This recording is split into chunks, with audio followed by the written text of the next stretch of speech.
بتانا چاہ رہا ہوں وہ یہ کہ 15 تاریخ سے لے کے 27 نومبر تک ہم میزلز اور روبیلا کی کیمپین چلا رہے ہیں. یہ کیمپین اس لیے اہمیت کی حامل ہے کہ اس پہ ہم نے جو میزلز کی بیماری ہے یا میزلز کا جو وائرس ہے اس کے ساتھ ساتھ ہم جو روبیلا ہے اس کے تدارک کی بھی کوشش کریں گے. اس سلسلے میں جو انتظامیہ ہے اس کے جو 2 ونگز ہیں یعنی کہ آئی سی ٹی ایڈمنسٹریشن میں جو ہمارا ڈی ایچ او آفس ہے جس کو ڈاکٹر زیگم صاحب ریپرزینٹ کر رہے ہیں, ڈاکٹر ذوالفقار صاحب ہیں, اور جو ہمارا ایم سی آئی آفس ہے جو سی ڈی اے کا ہمارا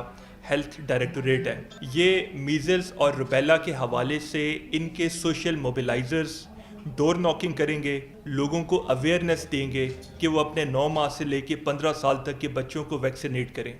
جو اس میں امپورٹنٹ چیز ہے وہ یہ کہ یہ ایک والنٹری کیمپین ہے, یعنی کہ ہم گھر گھر جا کے یہ ویکسین نہیں لگا رہے, ہم گھر گھر جا کے لوگوں کو یہ بتائیں گے کہ یہ ویکسین آپ کو پروٹیکٹ رکھے گی, اور آپ ہمارے جو اسٹیٹک مراکز ہیں جن کی ڈیٹیلز ہم آپ کے ساتھ شیئر کریں گے, ان ہمارے اسٹیٹک مراکز 57 ہمارے مراکز ہیں جن کے اوپر وہ اپنے بچوں کو لے کے جائیں گے اور ہمارے میڈیکل ایکسپرٹس ان کو یہ ویکسین یا انجیکشن جو ہے وہ مانیٹر کریں گے. تو یہ ایک آگاہی کی کیمپین ہے, اور آگاہی کی کیمپین کے ساتھ ساتھ جو ہمارے مستقل مراکز ہیں ان پر ان تمام تاریخوں میں یہ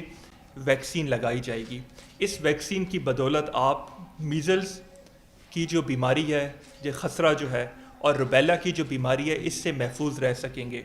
تو میرا یہی میسج ہے اسلام آباد انتظامیہ کی طرف سے کہ ہماری اس کیمپین میں ہمارے بازو بنے. اس کے یہ ٹائم اویئرنیس کے حوالے سے بہت عام ہے, اسکولز میں, گھروں میں, جہاں جہاں پہ بھی 9 ماہ سے 15 سال تک کے بچے جو ہیں ان کا ایکسیس ہے, جیسے ہمارے گھر ایک یونٹ ہیں, ہمارے اسکولز ہیں, ہمارے پبلک ایکسیس کے مقامات ہیں, ان تمام کے حوالے سے جو آگاہی ہے اس میں آپ ہمارے اعلی کار بنیں. آپ کی سپورٹ ہمیں چاہیے, اور آپ کی سپورٹ کے ساتھ ہم اس کیمپین کو جو 15 تاریخ سے 27 نومبر تک ہے ہم کامیاب بنا سکتے ہیں. اس کیمپین کی ضرورت کیوں محسوس ہوئی؟ اس کیمپین کی ضرورت اس لیے محسوس ہوئی کہ ہمارے پاکستان میں خسرہ کے کئی کیسز جو ہیں وہ رپورٹ ہوتے رہے ہیں across the Pakistan, Hare province سے, ہر ایریا سے. اور جب ان میزلز کے کیسز کو لیبارٹری میں بھی جب چیک کیا گیا تو کچھ میزلز کے کیسز ایسے تھے کہ جو میزلز نہیں بلکہ ہلکا میزل جس کو ہم جرمن میزل یا روبیلا کہتے ہیں اس کے کیسز رپورٹ ہونے شروع ہوئے.